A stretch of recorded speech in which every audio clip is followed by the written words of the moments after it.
అందరికీ నమస్కారం అండి. మేము సబ్బవరం పోలీస్ స్టేషన్ నుంచి మాట్లాడుతున్నాం. Paravada sub division Anakapalli district. మాకు వచ్చిన ఒక ఎఫ్ఐఆర్ ప్రకారము మేము ఒక థెఫ్ట్ కంప్లైంట్ ప్రకారం ఎఫ్ఐఆర్ ఫైల్ చేసుకునేసి దాని మీద ఇన్వెస్టిగేషన్ చేశాము. సో దీని ప్రకారం మాకు తెలిసింది ఏంటంటే ముగ్గురు వ్యక్తులు 2023 నవంబర్ నుంచి జూన్ 2025 వరకు కూడా ట్రాన్స్ఫార్మర్స్ అని థెఫ్ట్ చేస్తున్నట్టుగా మాకు ఒక సమాచారం వచ్చింది.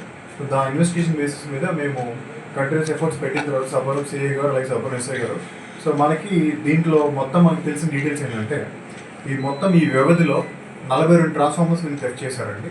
ఈ 42 ట్రాన్స్ఫార్మర్స్కి అప్రాక్సిమేట్గా మనం వెలకట్టినట్లయితే 54 లక్షలు మొత్తం కూడా ప్రాపర్టీ వాల్యూ అయితే.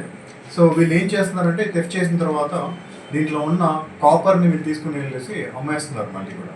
సో ఈ 42 ట్రాన్స్ఫార్మర్లు కూడా మొత్తం మనకి ఎక్కడెక్కడ చేశారని చూసుకోగలిగితే ఒకటి సబ్బవరం, మన సబ్బవరం లిమిట్స్లోనే, దాని తర్వాత ఆనందపురం, పద్మనాభ పిఎస్, పెందుర్తి, అచ్యుతాపురము, చోడవరము, కొత్తకోట, మల్కాపురం, గోపాలపట్నము, భీమిలి.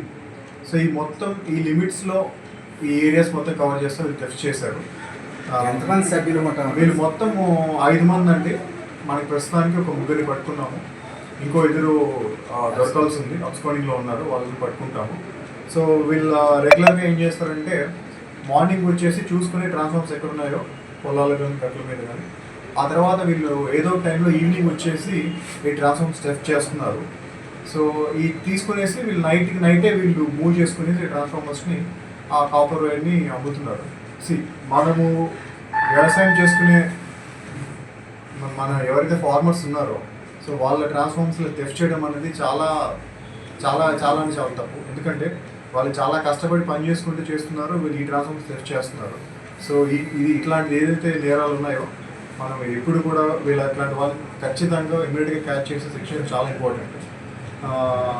ఇవన్నీ కూడా మనకి రికవరీ ఇప్పుడు వచ్చేసి టోటల్గా మాకు వచ్చింది రికవరీ టోటల్ 190 కేజెస్ వచ్చింది.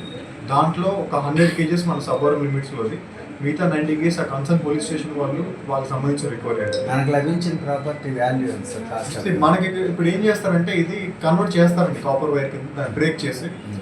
అప్పుడు మనకి కేజీ అనేది 600 నుంచి 800 రూపాయల వరకు మాత్రం వీళ్ళు అమ్ముతారు బయటికి. సో అట్లా దీని ప్రైస్ తగ్గుతుంది. వీళ్ళు ఓన్లీ లోపల ఉన్న కాపర్ వైర్ మాత్రం అమ్ముతారు. ఏదైతే ట్రాన్స్ఫార్మర్లో ఉందో కేబుల్ కాల్చిన తర్వాత దాన్ని అమ్ముతారు అనమాట. అందువల్ల దాని విలువ తగ్గుతుంది. బట్ కేజీకి ఇంతకన్నా అమ్ముతారు వీళ్ళు.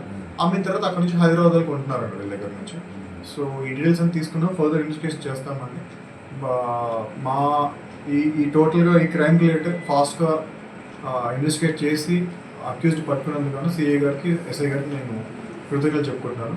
అలాగే మాకంతా కూడా కంప్లీట్ సపోర్ట్ ఇస్తున్నాం ఎస్పీ దూయిన్ సిన్హా సార్ ఇప్పుడు కూడా కంటిన్యూస్గా మానిటర్ చేసుకొని ఇట్లాంటి అఫెన్సెస్ ఏమన్నా కానీ టెక్నికల్ సపోర్ట్ ఇమీడియట్గా ఇవ్వడం కానీ, అలాగే మెన్ సపోర్ట్ కూడా ఇవ్వడం కానీ, వీటన్నిటి వల్ల మేము ఇమీడియట్గా క్యాచ్ చేయగలుగుతున్నామండి.